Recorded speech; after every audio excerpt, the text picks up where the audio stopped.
Hi, year 11s and 12s. Today we're looking at gene expression. So this is going to be our only one video for this PowerPoint. The PowerPoint says it's Unit 1.5 in your workbook. It's actually Unit 1.4 in your workbook, so that's actually wrong. But yeah, like I said, short PowerPoint this week. So let's begin. As per usual, here's your need to know. So again, I'm not going to stop at this point, so if you'd like to get these down, you'll need to pause the video here and write these down that way. Only 3 main points to cover with 2 finer details. This last detail here we'll actually talk about in class. We're not going to cover this one in the PowerPoint. We'll cover this one, how DNA methylation can lead to cancer. We'll talk about that in class through use of worksheets in our workbook. Okay, so first off, what exactly is gene expression? Well, gene expression is when a gene is being expressed. So the gene in our DNA is basically being turned on and it's coding for a protein. That protein is being created and that protein is working inside your body. Okay, so a more scientific way of saying that, gene expression is the process by which the genetic code in DNA is used to direct protein synthesis. So when the actual gene in DNA is being used to direct protein synthesis and its proteins being made, we say that gene is expressed. Now, we talked about before that every cell in the human body has exactly the same genetic information, and in each cell, not every gene is turned on. So for example, in the eye, I might have genes that are turned on to help me sense light. Okay. Whereas if I go to my skin receptors, maybe that gene's not turned on. Instead, I've got genes turned on that are going to help promote enzymes to help with regulation of pH on my skin. Okay, so in each cell, a different gene is expressed. So not every gene is expressed in every cell.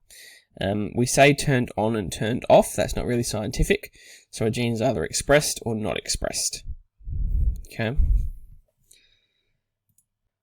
How does the cell know which gene to actually express though? How does it know that in this cell we need to express this gene and this protein needs to be created? That's all done through, as we've explained before, proteins are part of DNA. DNA wraps very tightly around proteins. In human cells that's histone, and that forms chromatin. When that DNA is wound tightly around histone, the RNA polymerase is unable to bind to the DNA, and therefore transcription can't occur because we can't make a copy of the genetic information. If transcription can't occur, there's no mRNA created, which means nothing goes to the ribosome. The proteins in that DNA strand are not expressed. So we say that gene is switched off. So DNA being wound tightly around histone, forming chromatin, prevents gene expression. That's one way we can control it. So if we don't want a gene to be expressed, we ensure that that gene is wrapped around tightly around histones. RNA polymerase won't get in, mRNA is never made, gene is switched off, protein never created. Whereas if the gene is going to be expressed, the DNA is a lot more open, so it's not wound as tightly around the histone. The enzymes, essential proteins, such as RNA polymerase, can actually get in there. They can make a copy of it, create mRNA, transcription occurs, translation occurs, we end up with a protein. So basically, we can control which genes are expressed based on how tightly they're wound around histones in our body. Another term we need to learn here is the word promoter. So promoter is a section of the DNA that's not transcribed, but it helps transcription. Okay. Transcription factors will bind specific base sequences in that promoter region to help RNA polymerase actually bind and start the process of making mRNA. We have some transcription factors called activators. These activators will bind to the DNA and they'll activate and increase the rate of transcription. We've also got another transcription factor called repressor, which will bind to DNA and slow down transcription. So from here, we've got a number of ways that we can control gene expression. First one, as we've talked about repeatedly, okay, DNA being wound tightly around histones, RNA polymerase can't get in, therefore no translation, transcription, etc. We have the promoter regions. Okay, the promoter regions is there basically to help RNA polymerase join in and start the whole process. We also have transcription factors. So if we want to increase transcription or increase translation, we can use an activator to increase transcription rate, or we could use a repressor to decrease transcription rate. But So now we know how to control it, but how does the cell know when to control it? When does it express which gene? Okay, and again, controlled entirely by cellular processes. Okay, some genes in our body are constantly expressed, so they're just, no matter what time it is, no matter when you look inside your body, that gene is always expressed. While other times, there's some genes that are turned off at this moment, but they're turned off at other moments. For example, maybe you've got one that's turned on in day and one that's turned off in night time. Okay. The way that we regulate this is through the use of activators or repressors. So that helps to speed up or decrease the transcription rate. Obviously, if we don't want gene expressed at the moment, we're going to have a lot of repressors to really slow down the rate of transcription. We can also regulate the creation or production of RNA molecules, which is then going to have different splicing of RNA sections. And we could also regulate the rate of translation. So how fast the protein is going to physically be created. Okay, so again, 3 ways of regulating gene expression. When it's going to be expressed, not how or why, but when it's going to be expressed. Activators or repressors. Regulating the production of RNA molecules, different splicing times, removing different sections from different mRNA molecules to create different genes. And lastly, regulating the rate that the protein's actually physically made. So that's all internal factors, basically. These are all things that happen inside our body that control gene expression. But there's environmental factors that also control gene expression. Now, some of these are ones we can't control, like gender. So males and females have different genes expressed at different times based on their gender. We can't control that. It's still environmental or external though. So for example, baldness and puberty, different genes at different times for males and females, so expressed differently. The ones that are real external factors here, we're looking at chemicals and temperature, for example. A good example of chemicals, thalidomide. Thalidomide is a chemical that was used to prevent morning sickness in 1950s, around that time. The problem was that it affected gene expression quite badly, to the point where a lot of the babies were born with either very deformed arms and legs or the lack of arms and legs because of thalidomide was actually interfering with gene expression in that baby. Okay, so that's obviously not used anymore. Temperature. Temperature is a big way of affecting gene expression. A good example here is rabbits, specifically rabbits in the Himalayan regions. So if the Himalayan rabbits are born in the 15 to 25 degrees range, they'll grow black fur. Whereas if they're in temperatures above 25 degrees, they'll grow white fur. And that's all based on the temperature. So obviously black fur attracts heat. So if they're in the cooler regions, you want black fur in order to make yourself warmer. Or if you're above those temperatures, white actually repels heat. So gene expression allows those rabbits to grow white hair. Therefore, they're repelling the heat, cooling themselves down. Lastly, another way that you can control gene expression is with the production of other proteins. So some genes will create a protein that will act as an activator or repressor and actively speed up or stop other genes from being expressed.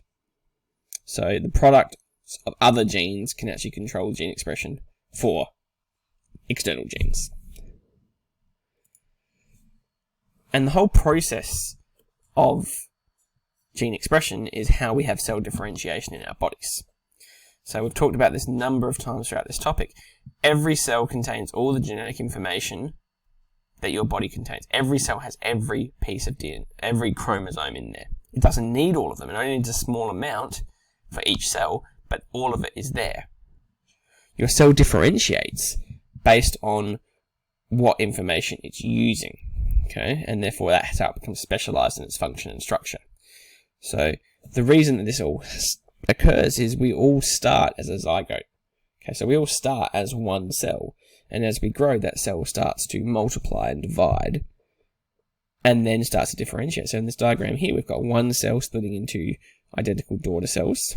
Okay, over here we've had genes that are specific to the nervous system being expressed, which creates the production of a nerve cell. That this cell here has specialized into a nerve cell. While over here, this cell has had the gene expressed for epithelial cells, so basically skin cells. Okay, and this cell here is turned into a skin cell.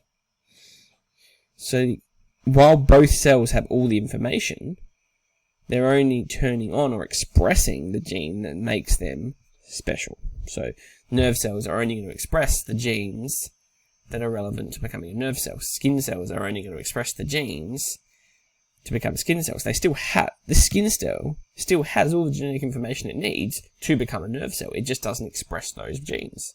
Therefore, it doesn't become the nerve cell. Okay.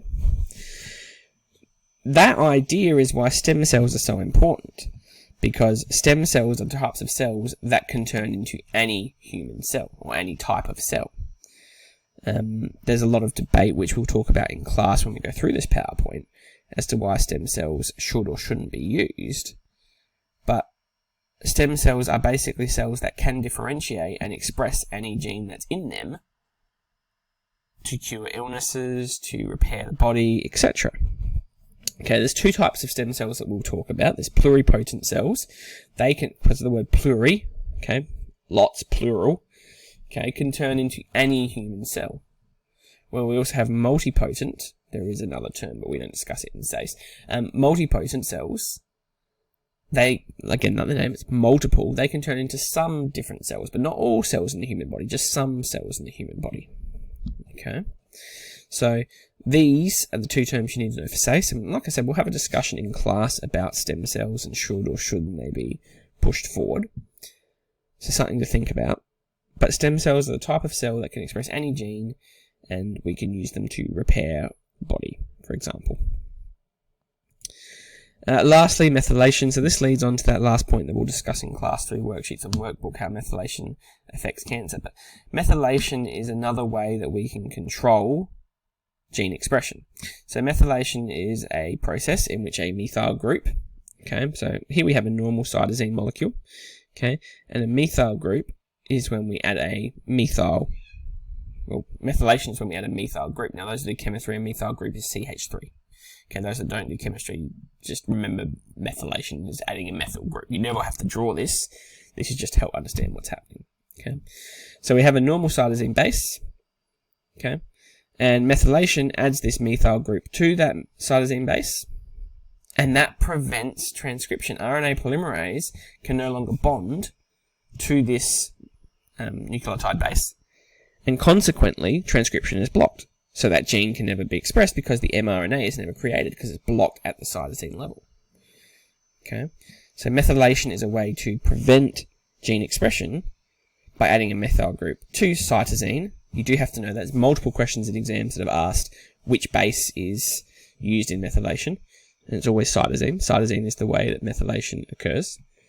Okay, add a methyl group means RNA polymerase can't transcribe the information. Transcription is blocked. Therefore, we never create the protein. The gene is not expressed. That's how methylation occurs. We'll talk about how that affects cancer in class.